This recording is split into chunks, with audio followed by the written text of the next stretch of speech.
This episode is proudly supported by OpenTable. Nearly 1/3 of diners are booking same day. So they're making those decisions on the spot. And 10% are making their bookings within just a few hours. And so it's why it's so important to have booking software like OpenTable, which allows your diners to discover you. And so when restaurants are on platforms like OpenTable, they're much more likely to be discovered. We help diners to connect to restaurants. Ultimately, having technology, using technology, helps you to reattach to those diners. Experience the power of OpenTable. For an exclusive offer, visit restaurant.opentable.com.au/DITW. A lady walked past and said, "I love your eggs," and we get lots of comments around the taste and the deep yellow colour of the yolks, and that's due to the pasture that they're eating and our clean flavour. This is The Producers. I'm Dani Valent. Eggs are a ubiquitous staple food, a cafe standard, a baking essential, and a building block in dishes from every cuisine. Even though many consumers and food manufacturers have turned away from battery farms and caged eggs, there's still so much further to go in terms of animal welfare, the environmental impacts of egg farms, and the huge influence farming methods have on the taste of the end product. Paul Righetti is a founder and owner of Honest Eggs, a central Victorian egg farm that takes a lot of pride in doing things differently.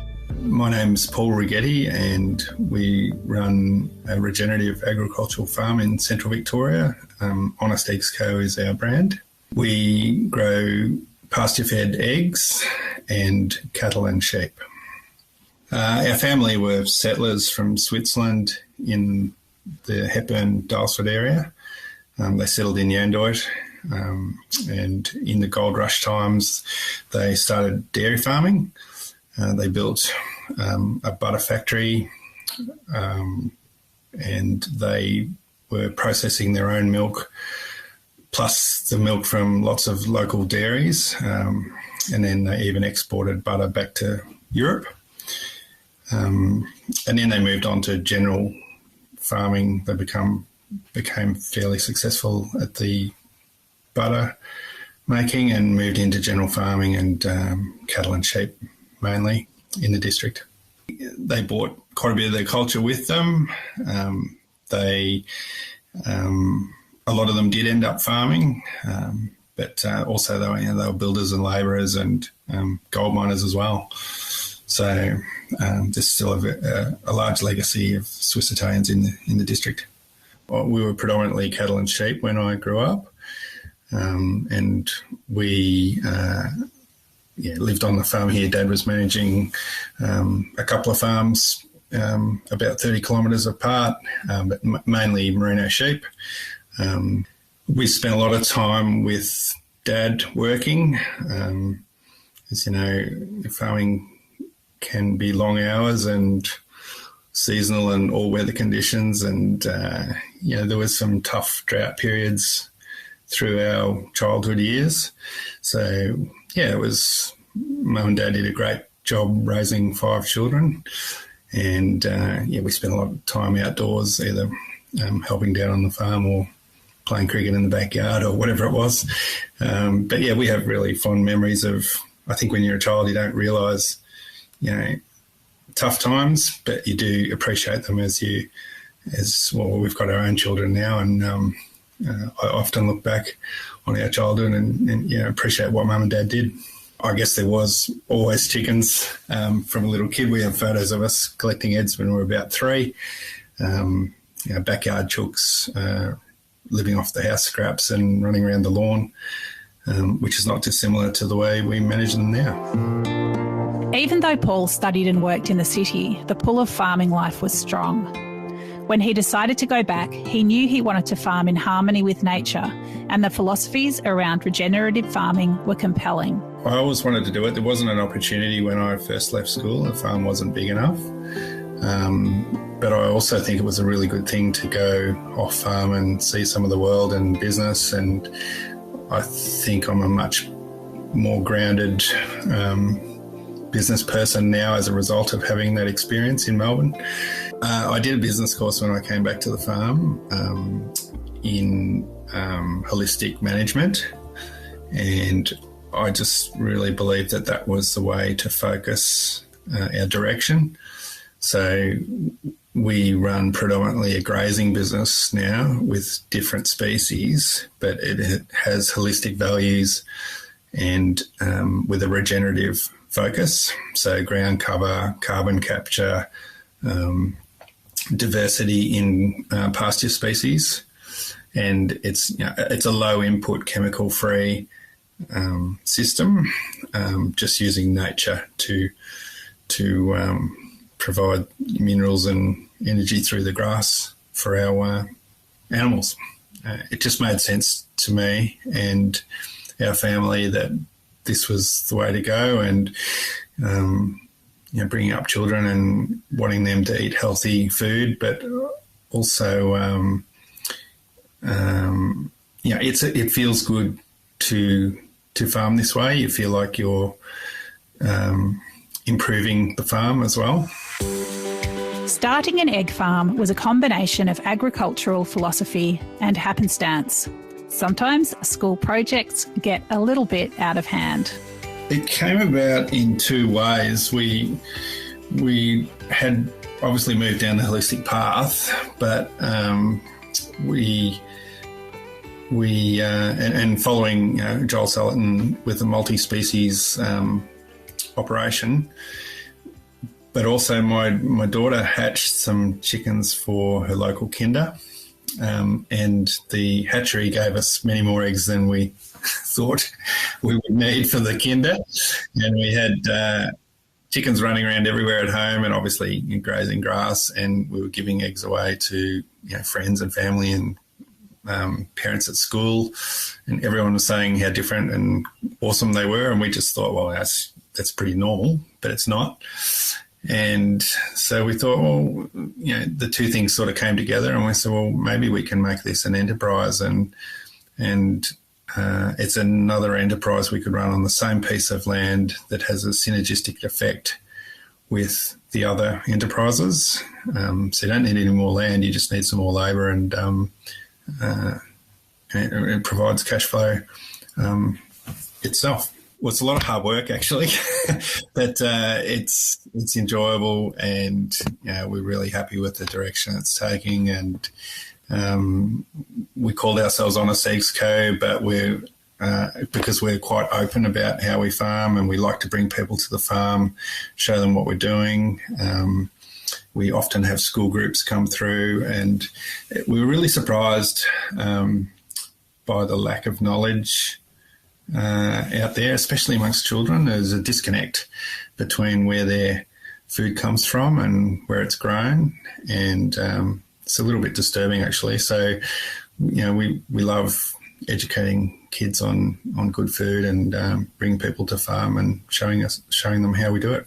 We find that the chickens are really very low stress birds, so there's plenty of room to move around, there's plenty of grass to graze. If they've got an issue with another chicken, there's plenty of room to move away. So there's a nutrient element to the pasture benefiting the eggs, but there's also behavioural, very low stress situation. So they're quite social animals, and really nice to be around a lot of the time.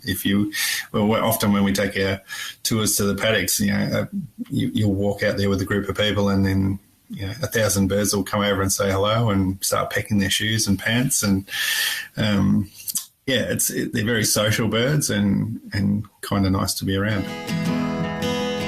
Producing eggs is one thing, getting them to market is another, and it's a very different process from selling cattle and sheep. There was a local food group in Daylesford called Daylesford Massive Produce. It was chaired by Ella Wolf-Tasker, who runs the Lake House in Daylesford for many years. And I just went to the general meeting actually and said, we farm cattle and sheep, but we've got this idea that we might do some pasture-fed eggs as well. And Ella just said, okay, do it. And so we thought, well, righto. And then we ran a small amount of chooks for the first year, about 1,000 hens. And I think Ella bought probably half of our produce for that first year. So she was terrific support to us. And once we did that, we didn't have a great plan other than we thought we'd sell to restaurants, but the local people started asking for eggs, so we ended up in the fruit shop and the butcher shop, and then we went out and sourced some marketing and ended up in Melbourne, and it's sort of grown from there. The next part of our business is going interstate. We just launched into Sydney and the ACT.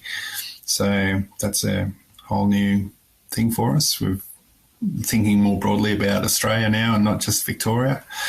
But, if people in Sydney are really keen to eat our product, we're happy to send it there. It's great. Consumers tend to think they're doing the right thing by chickens if they purchase free-range eggs. But Honest Eggs is among those producers seeking new and improved paradigms that are better for birds, eggs and environment. Well, the free-range definition in Australia is 10,000 birds per hectare. So a hectare is 100 metres by 100 metres, which is basically a shed with a yard that they'll go out and graze in. So there won't be any grass attached to that because the chooks would have eaten anything that tries to poke its head up. We call ours open range, but the principal difference is that we move our sheds. So all our sheds are mobile, and each week we pull them to a fresh patch of grass.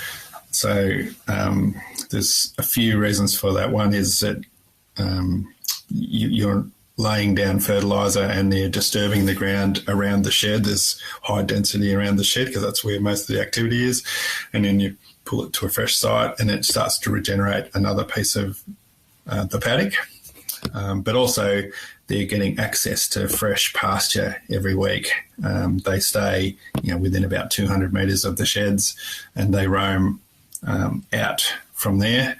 And so as you move the shed, you're effectively moving them to fresh pasture as well. So they get fresh grass and more nutrient each week as we move them along. So we're 30 birds per hectare. So we're very low density. We do think of chickens as grazing animals.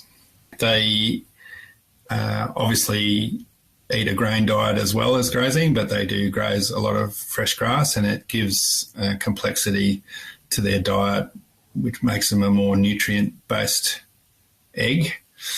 And one of the other things, apart from the grazing, is being out in the sunlight and the minerals from the sun that the chook would capture makes for a much more nutrient-dense product. And I think our customers often talking about the flavour or the taste of our eggs. They're very clean and wholesome taste, and there's no doubt that that's from grazing. Each one has a synergy, I guess, with the pasture.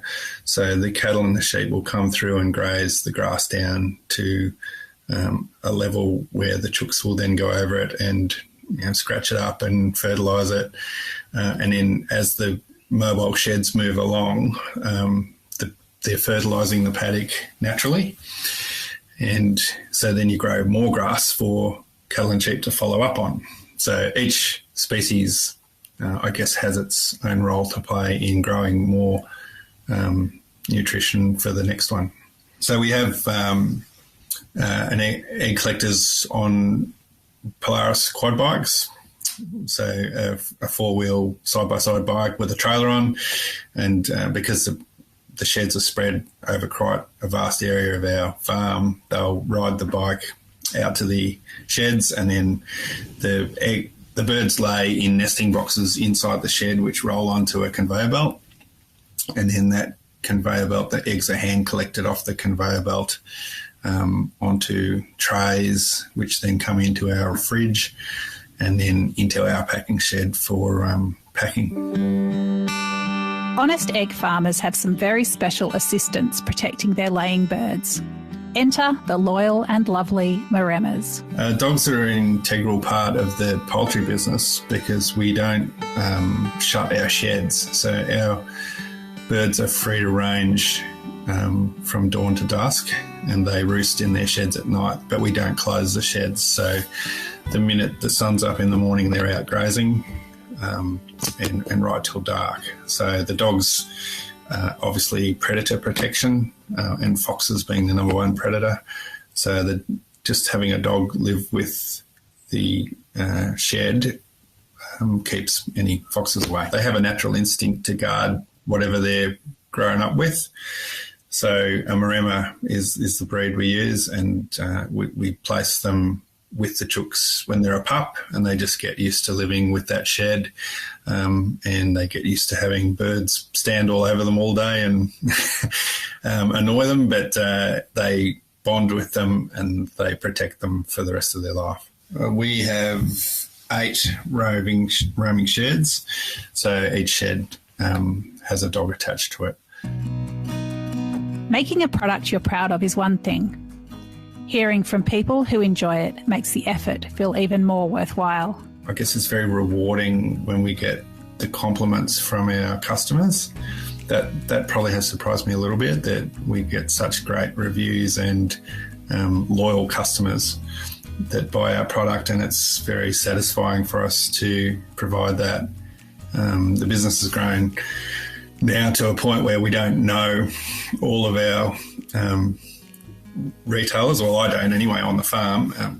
Roger and Jeanette, who do our marketing, would know a lot more of our the stores and the restaurants that buy our eggs. But yeah, we get lovely feedback, and it's very satisfying. I actually filled in for a delivery driver about a month ago in Melbourne, and we were delivering some eggs in Elwood, and a lady walked past and said, "I love your eggs." And we get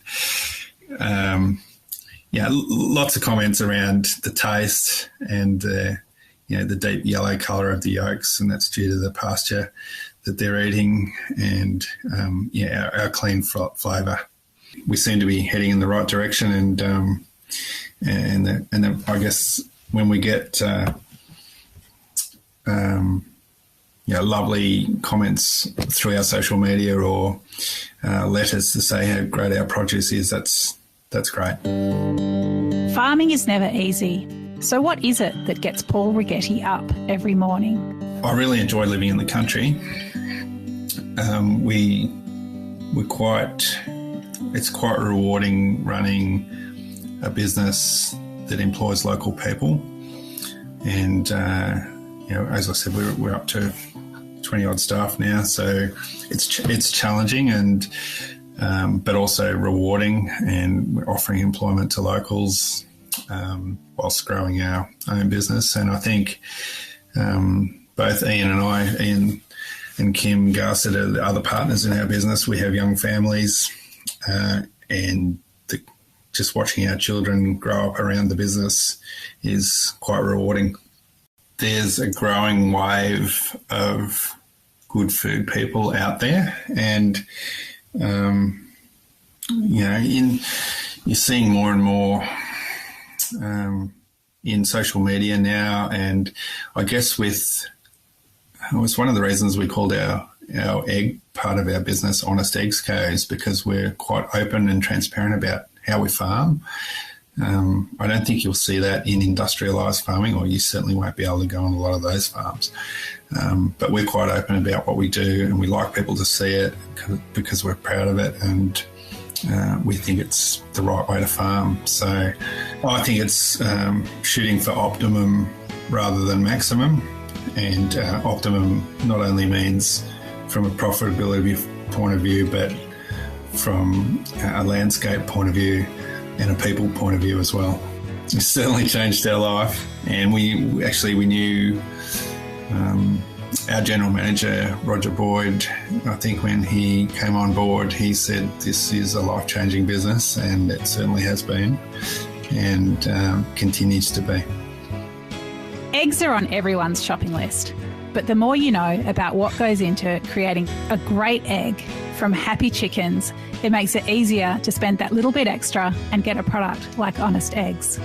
Paul Righetti is one of a number of farmers using regenerative agriculture to change the paradigms around egg production.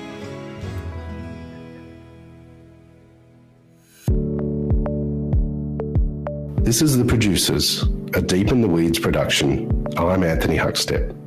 Stay tuned as we share the stories of producers, farmers, makers and growers, the true lifeblood of the food industry. Follow us on Instagram at Producers Podcast or email us at producerspodcast@deepintheweeds.com.au.